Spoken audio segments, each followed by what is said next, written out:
And what are you studying? What's your major? Yeah, I'm studying film, TV, and media right now. Very good. And in Yeah. the hopes of, or why did you Yeah, choose that? I kind of want to do a little bit of everything in terms of, TV shows, movies, just producing different projects, mostly in sports. I'm passionate about sports, obviously. That's where I come from. So, yeah. Oh, that's interesting. That's really good. And you're well on your way already with your social media background. So, did that inspire you to do this? Actually, no, I think it worked backwards. It was like, first I wanted to just like reach a bunch of people. Then I saw social media. And then after doing social media for so many years, I want to just take it to another level. And that another level is like the more professional media industry. So, yeah. That's interesting. All right, that's great. And so tell me, how's it going this year with gymnastics? The season's just starting. How's everything going? For gymnastics, really well. I mean, I had my first competition this year, last week, and I broke a record on pommel horse, your favorite event. So, especially because pommel horse usually isn't like my highest scoring event. So going to this Olympics with showing that pommel horse is now kind of getting to that level is big. So yeah. Oh, Mhm. very big. So tell me, just quickly, I know it's been out there, but what brought you to gymnastics? There are lots of sports for guys to do. That Why'd is you true. choose gymnastics?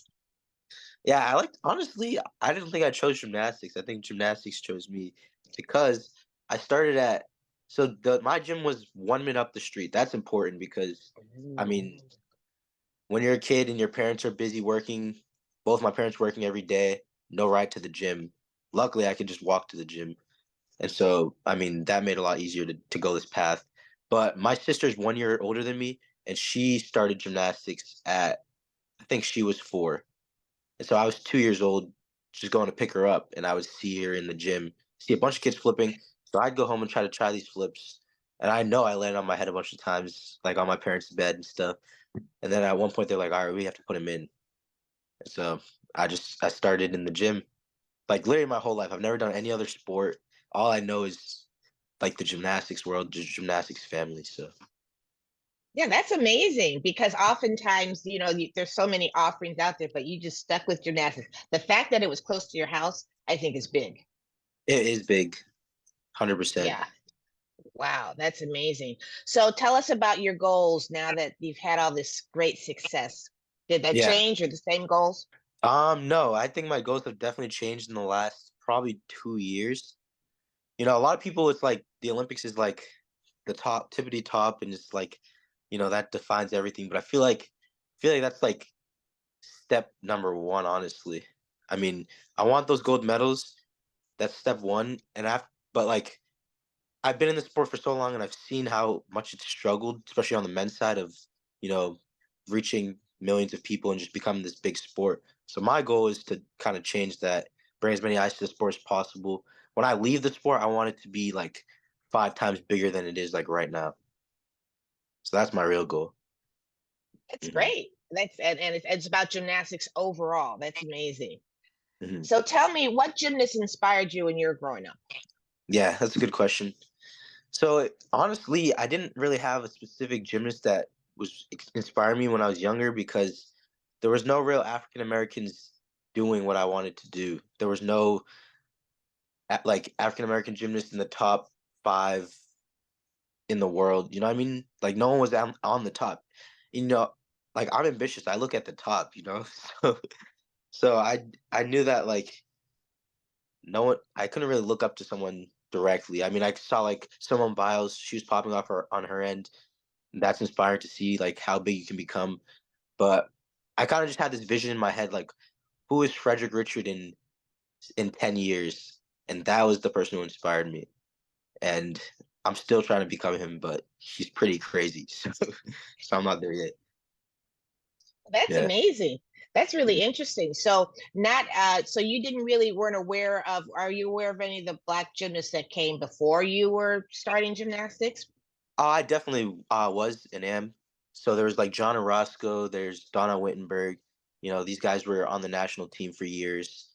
And it was really cool when I was younger and I go to the Olympic Training Center, I see these guys. I'm definitely like, whoa, these are the big dogs. So yeah. but I wanted the gold medals, so I was still looking a little bit higher. But they were really That's cool. amazing. That's amazing. It's funny. John works for me now. He's in our gym like 3 days a week. Oh, really? He's Yeah, I didn't know that. Yeah, it's really exciting. Yeah, he's a big star, and I've known him for years and years. And so he's Mhm. originally from the Bronx. So my program's in Harlem. So he moved back home. So he's with us. So I will tell him I talked to you today. Because yeah, I think for you, he was pretty on the international level, the highest ranked black athlete, right? US black athlete. Yeah, he definitely was. Yeah. Hmm. Hmm. That's interesting. So tell me, as being a black athlete, and you said there are not a lot, how does it feel being a black gymnast in gymnastics now? Do you think about that? I definitely think about it. Being a black gymnast now, I think, is awesome. I think. I mean, I've grown in. I mean, I've always been black, and I've grown into this role of knowing, like I have a role to play in building up this black community in gymnastics. And I think that's what's so fun about being a black gymnast right now.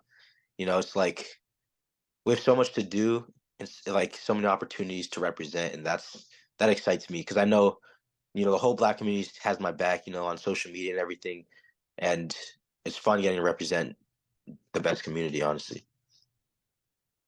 That's powerful. That's really wonderful. So Yeah. in all these goals that you have, which are very lofty, but I think really wonderful, you said, and you pretty much said it, is that what you want your legacy to be, to be how you left the sport after you leave the sport, that it's bigger when you think about That's your legacy? yeah, I think 100% that is the legacy I want to leave. And I think that's the only thing that'll like really satisfy me. I think I'm hard to be satisfied. So yeah. So have you always had such an intense determination all your life? I think I have, but the funny thing is I don't know if it's determination or I get really bored really quickly, and so I need to find like a bigger challenge or another challenge.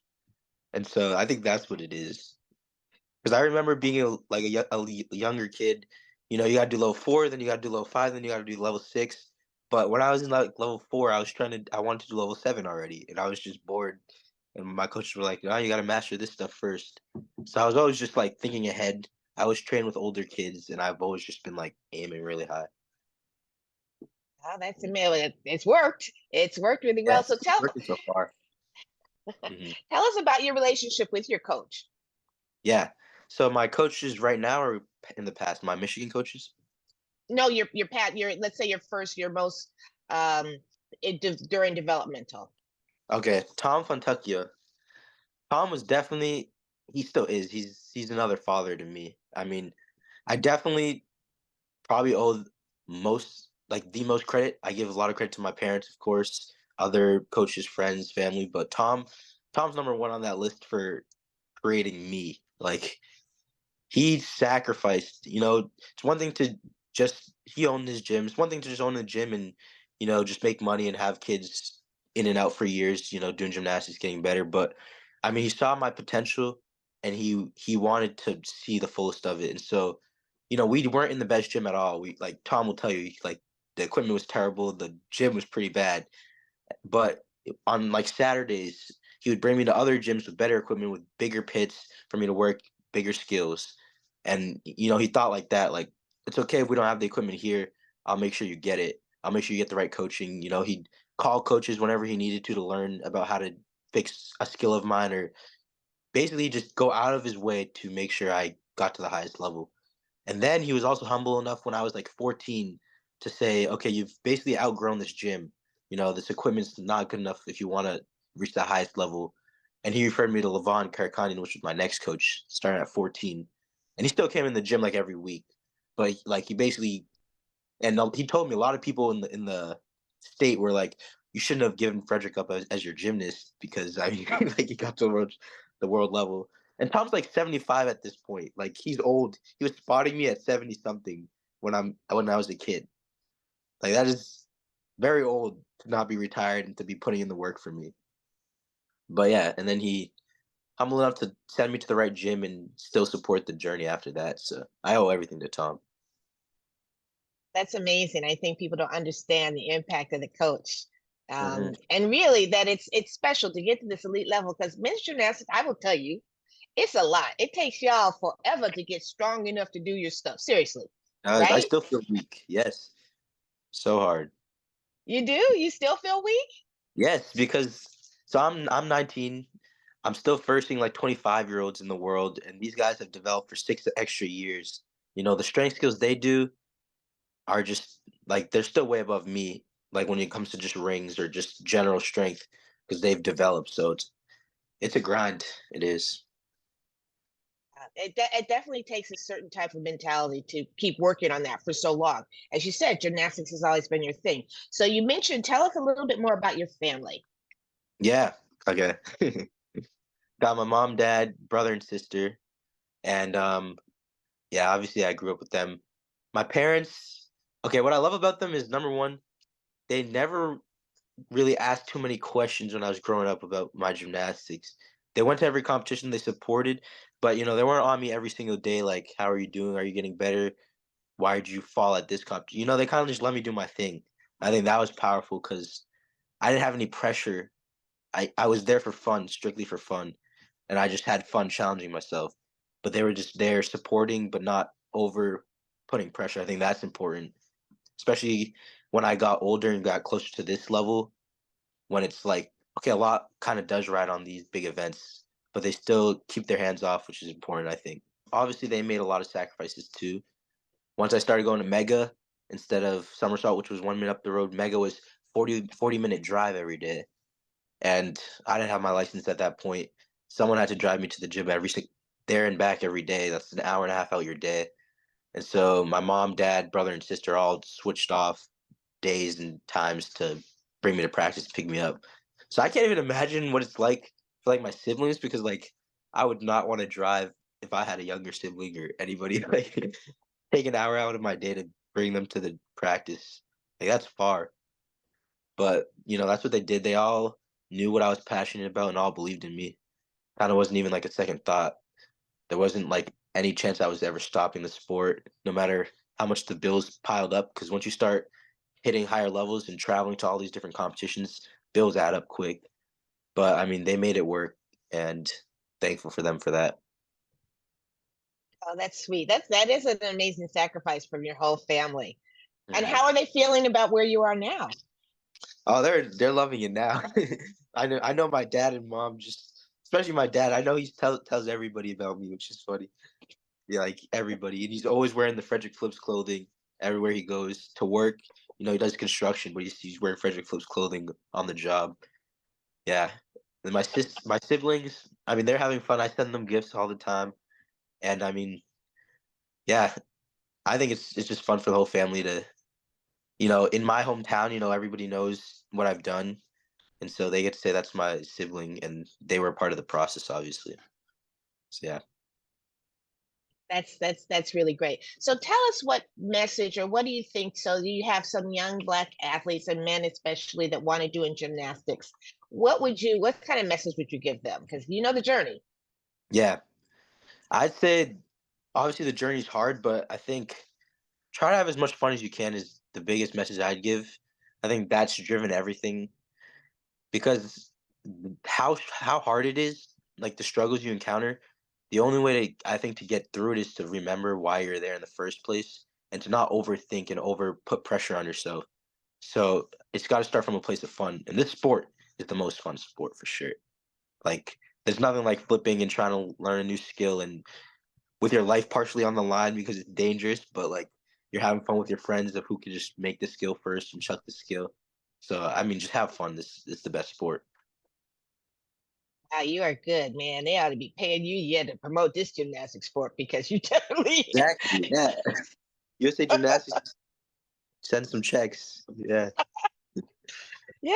Now, you guys, it's been such a joy. I mean, for me, because it's been such a long journey, but to speak to you and you've given so many good messages. I mean, message for parents and message for families. It's really wonderful for, young people to be able to hear and have someone to look up to, right? And you're out there all the time. So the social media, as you know, is rocking. Yes, sir. And it really is. And so I'm hoping you're enjoying your time at Michigan. How are you enjoying it there? You're from Massachusetts, so it's not about the weather. Do you ever get to Detroit? I've gone to Detroit a couple times. Yeah, I want to start going a little more, but I'm loving it here in Ann Arbor. I got everything here. I mean, the friends, I mean, they're family now, and just I live in the gym also, so but I love it.